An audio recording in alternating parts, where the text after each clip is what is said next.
So we go back to the Formula B cars, the two-wheel drive, over 600cc machines, turbochargers and superchargers, not permitted of course, and they're coming away. In fourth place we can see Chris Pugh once again. Looks as if it could be Andy Grant up front, I think. 1-3-1, yes, Andy Grant in the lead there, the Barnstable lad, who indeed has had a very good year down in the West Country. Association of Southwestern Motor Clubs rally champion, but he's in second spot there. He's down to the fourth now, as we can see Neil Gillard challenging hard. And there's a Formula C car coming in there of Mike Manningwell on the left of your picture as they accelerate away up into the North Bend hairpin. But there goes Stephen French in the lead from Chris Pugh. Neil Gillard, the Plymouth engineer, in problems with his Escort, and 61, Neil Gillard dropping some way back there, but it's John White Motors entry with Stephen French coming away. Chris Pugh in second spot. Andy Grant third, and it looks like Mike Manning in fourth spot. I must say Chris Pugh looks very impressive. Yet another man to come into rallycross in the world of motorcycle sport. And when you think of the people who come into rallycross in the world of motorcycle sports, such as Stephen Palmer and Guy Williams, then you begin to wonder if we've got another one on our hands here who's got a bit of a future ahead of him. Driving the two-wheel drive, rear-wheel drive Fiesta that John Cross was using prior to John's move to the Formula A category, and there you see that car in second spot going through the elbow. Still Andy Grant now in third place, Mike Manning in fourth. Looks a bit like 64 has gone through there as well. Christine Nixon, one of our two lady drivers around here this weekend. Well, not this weekend, but one of the two lady drivers in British Rallycross.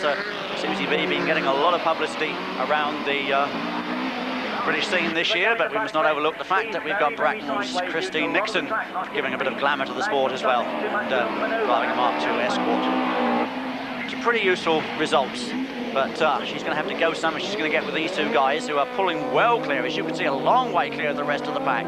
Chris Pugh coming up there with Steve French. And Steve, who's been driving an Avenger in East Anglian stage rallies, comes through to avenge there Chris Pugh and take victory as we switch back to the Formula A cars. Brodie Branch on the right of your picture. Don't confuse that car with the Richard Hutton car, a very similar colour scheme for Brodie now, and a more powerful engine there, prepared for him by Julian Godfrey, but the red and white car not in with the front markers as they come away, and Hoppy not making the best of starts. Trevor Hopkins going very, very wide there with the Haynes RS 200, and it's Gary Baker leading it. Gary leading.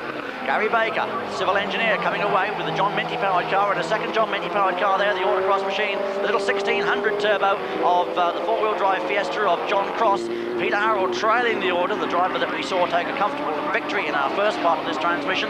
But it's Gary Baker well clear of John Cross, Mark Flaherty, Brodie Branch, Trevor Hopkins, Ross Browning, Peter Harrell. That's the way they go through paddock. This is the way they come out of the chicane. Brodie there, and he's another man who's come into the world from the motorcycle sporting, motocross and trials man, into rallycross, and now been slowly but surely learning the art of this sport through the summer months, and getting more and more development into the car. And there's Gary Baker. Gary's still looking for a major success with this car.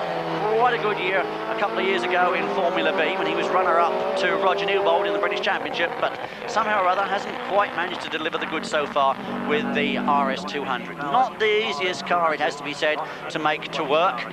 Needs quite a lot of development work on it, and when you're a newcomer to Formula A and four-wheel drive at the same time, then you've got to learn to drive four-wheel drive, and if the car isn't handling properly, then that makes the whole issue much more difficult to sort both yourself and car out. But I must say John Cross has taken to four-wheel drive like a duck to water as he brings that little Fiesta through in second spot. One of the new generation of supercars, of course, that we shall be seeing appearing in British Rallycross over the coming few years ahead, because these Group B cars, as that one of Gary Baker, have a limited life left ahead of them. Mark Flaherty's 6R4 likewise in third spot. The limited life left ahead of them in the international scene in European Rallycross. When the homologation lapses on these cars, as it will do in a couple of years' time or so, then they'll be exiled from Rallycross, although if the British rules remain the same as they have over recent years, though, we shall still enjoy the benefit of them in this country. And as long as a car has been homologated for motorsport in this country, we let it rallycross. Yes, if Henry had homologated a Model T,